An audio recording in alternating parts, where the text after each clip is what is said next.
Tại xã Gia Thuận, hôm nay, Bảo hiểm xã hội tỉnh Đồng Tháp phối hợp với chính quyền địa phương tổ chức chương trình tặng thẻ bảo hiểm y tế cho người có hoàn cảnh khó khăn.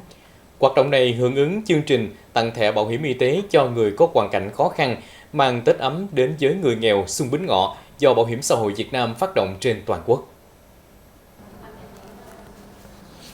Thực hiện chương trình này, Đồng Tháp có 1.665 người dân trong toàn tỉnh được tặng thẻ với tổng giá trị khoảng 600 triệu đồng do các ngân hàng đang hoạt động trên địa bàn toàn tỉnh gồm BIDV, Agribank, Vietcombank, Vietinbank hỗ trợ.